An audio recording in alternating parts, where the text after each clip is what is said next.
പ്രിയപ്പെട്ടവരെ, 2025 മെയ് മാസം 24-ാം തീയതി കാസർഗോഡ് ജില്ലയിലെ കാഞ്ഞങ്ങാട്ട് വെച്ച് വനിതകൾക്ക് വേണ്ടിയിട്ട് ഒരു വോളിബോൾ ടൂർണമെൻറ്റ് സംഘടിപ്പിക്കുകയുണ്ടായി.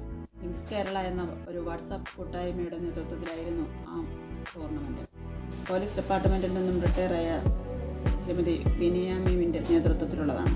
ഈ ടൂർണമെൻറ്റ് സംഘടിപ്പിക്കുന്നതിനൊരു കാരണമുണ്ട്.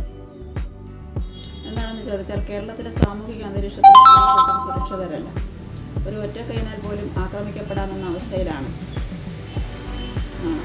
ട്രെയിനിൽ നിന്ന് ഒരു ഒറ്റക്കൈനാണ് സൗമ്യയെ തെള്ളിയിട്ട് കൊന്നത്. അതിനുശേഷം ജിഷയുടെ മരണവും അതുപോലെ തന്നെ.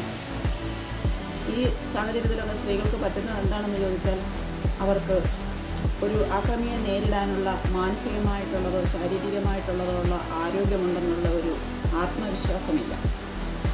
ഇത്തരം സാഹചര്യങ്ങളെ നേരിടാൻ സ്ത്രീകളെ കരുത്തരാക്കുക എന്ന ലക്ഷ്യത്തോടു കൂടിയാണ് സ്ത്രീകളെ വിങ്സ് കളിക്കളത്തിലെത്തിക്കുന്നത്.